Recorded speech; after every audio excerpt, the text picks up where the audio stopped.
கர்த்தர் ஸ்தோத்திரம். இதில் சங்கீதம் 43ஆம் அதிகாரம் 1ஆம் வசனத்தில் பார்க்கும்போது, தேவனே நீர் என் நியாயத்தை விசாரித்து பக்தியில்லா ஜாதியாரோடு எனக்காக வழக்காடி சூதும் அநியாயமான மனுஷனுக்கு என்னை தப்புவியும். அப்போ இந்த சங்கீதம் 43ஆம் அதிகாரத்தில் நம்ம தாவீது ராஜா எந்த சிச்சுவேஷனில் இந்த சங்கீத பகுதியை எழுதுறாரு அப்படின்னு நம்ம பார்க்கும்போது, தன்னுடைய சொந்த மகனாகிய அப்சலோமால் தாவீது ராஜா துரத்தப்படுறாரு.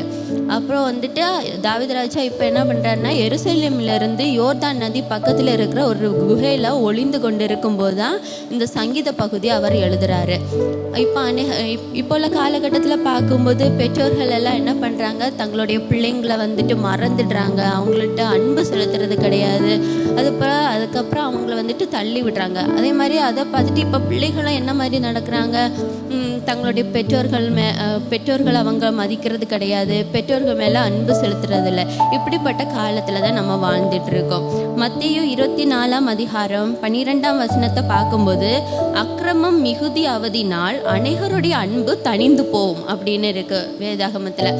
அப்போ நம்மளுடைய பாவங்கள் நம்மளுடைய வாழ்க்கையில் பெருகும்போது என்ன ஆகும், நம்மக்கிட்ட இருக்கிற அன்பு, நம்மளுடைய பாசங்கள் எல்லாமே கொஞ்சம் கொஞ்சமாக கம்மியாகும். அதனால் நம்ம வந்துட்டு பாவம் இல்லாத வாழ்க்கையாக வாழணும். இப்போ நம்மக்கிட்ட பாவம் இருக்கும்போது நம்மளுடைய அன்பை நம்ம வந்துட்டு வெளிப்படுத்த முடியாது.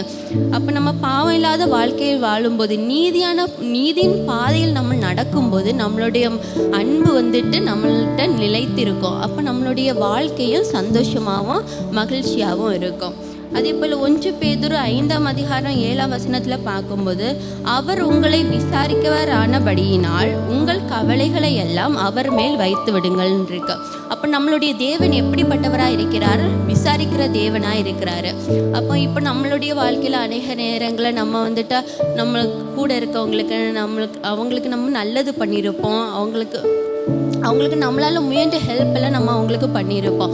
ஆனால் அவங்க நம்ம கூட இருக்கவங்க எப்படிப்பட்டவங்களா இருப்பாங்க, நமக்கு வந்துட்டு துரோகம் செஞ்சுட்டு நம்ம செய்யாத தவிர நீ தான் தப்பு பண்ண அப்படின்னு நம்ம மேலே பழி சுமத்துறவங்களா இருப்பாங்க.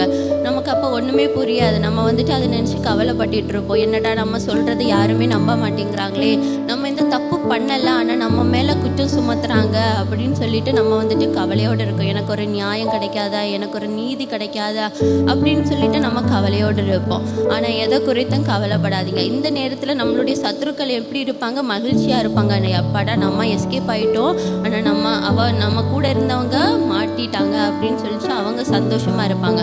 ஆனால் நம்மளுடைய சத்துருக்களுடைய சந்தோஷம் ரொம்ப நாள் நீடிக்காது. ஆனால் நம்ம தேவன் எப்படிப்பட்டவராக இருக்காரு, நியாயம் விசாரிக்கிறவராக இருக்காரு. அவர் நீதியில் உண்மை உள்ளவராக இருக்கிறதுனால கண்டிப்பாக நீதிமான்களை அவர் கைவிட மாட்டார். அதே மாதிரி இப்போ பழைய ஏற்பாட்டின் புஸ்தகத்தில் சாலமன் ராஜா காலத்தில் பார்க்கும்போது அவர்கிட்டையும் 2 தாய்மார்கள் தீர்ப்புக்காக வராங்க. 2 தாய்மார்கள், ஒன்று பிள்ளையுடைய உண்மையான தாய், இன்னொன்று பிள்ளையுடைய உண்மையான தாய் கிடையாது.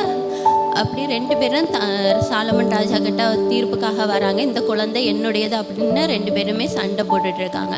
அப்போ அந்த ஒரு நிமிஷத்தில் தீர்ப்புக்கு முன்னாடி வரைக்கும் இந்த பொய்யான தாய் சொல்கிறதெல்லாம் அந்த சபையில் இருக்கிறவங்க என்ன நம்பியிருப்பாங்க, அவங்க அழுது நடிக்கிறத பார்த்துட்டு இவங்க தான் உண்மையான தாயாக இருக்கும் அப்படின்னு சொல்லிட்டு நம்பியிருப்பாங்க.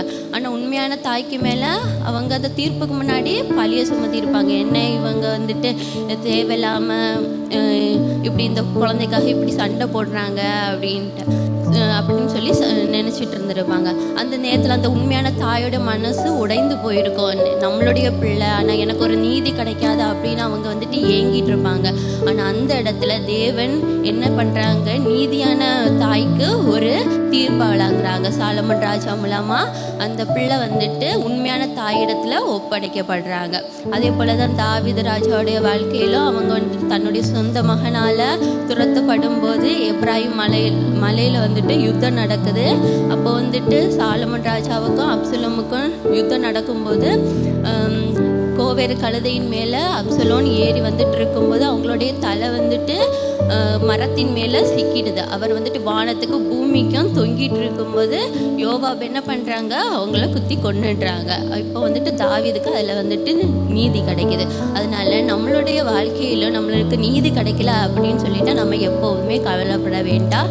நம்மளுடைய தேவன் நியாயமுள்ள தேவனாக இருக்கிறாரு. அதனால நியாயத்துக்கு மட்டும்தான் துணை இருப்பார்.